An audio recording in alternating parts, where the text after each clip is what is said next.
If you're thinking about going to a school after college, like if the goal is to go to law school, or medical school, or dental school, a couple of things that I need you to know just thinking about it going forward. First of all, know exactly why you're going there. This is going to sound silly. You're like, well, I'm going to medical school to be a doctor. I'm going to dental school to be a dentist. I'm going to law school to be a lawyer. Okay, and then what? See what ends up happening, and see the look on my face? What ends up happening is that a lot of times people, and let's just be real, even though we have the passion for a particular thing, let's not act like we're being all special. Part of the reason why we pursue certain paths is because of the economic security that it provides.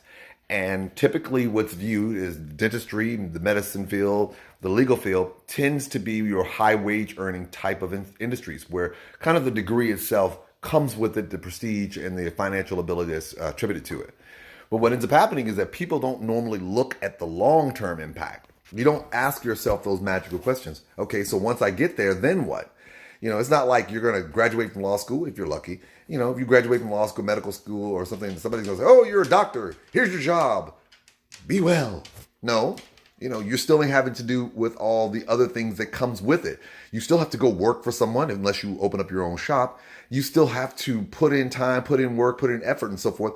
And basically, you may say to yourself, well, I don't mind being a high paid grunt. Yes, you will. Trust me, you will. When you get into position and you find that, yes, you're making good money, but you're having to work so much harder and so forth, you start reevaluating things quickly. So what I tell people is there's nothing wrong with following your passion. If you're going to do that, one, just know what you're going to do beyond that. Two, investigate whether or not there are other options you can use with that degree. One of the things that's great about being an attorney is that you'll find that there's a lot of different industries out there where there are skills that you acquire from being an attorney that are beneficial to them. How many of you realize that the commissioner of the NBA, the last two commissioners, were both attorneys? At least two or three of our past presidents were attorneys as well, President Obama and President Clinton. I said it's not uncommon to see commissioners, executives, people of that nature who use who use the fact that they are an attorney and the skills that they learn there to expand into other areas. So do not limit yourself. Do not limit yourself to thinking that just the actual application of being an attorney or a doctor, dentist, that's the end story. Ask yourself, what can I do beyond that? Or more importantly, what can I do outside of that? There are a lot of doctors out there who run hospitals who no longer practice medicine. And that may be the portion that you may be more interested in, so explore that as well. And then finally, and this is the biggest point,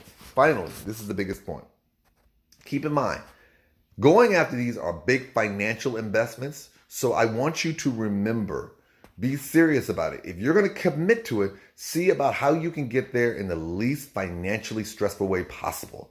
Real talk, almost any doctor, dentist, or lawyer will tell you, depending on where they went to school, they probably got six figures in debt.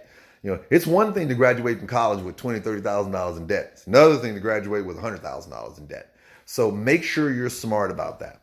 So 3 things that I can share with you today, if you're thinking about going for becoming a doctor, a lawyer, or just graduate school, whatever the case may be, keep 3 things in mind. Know what you are planning to do beyond just merely getting the degree and getting a job that utilizes that degree. 2, look for other areas that you can apply those degrees beyond the normal track. And then 3rd and finally, make sure you get your finances right so that it does not devastate you financially going forward.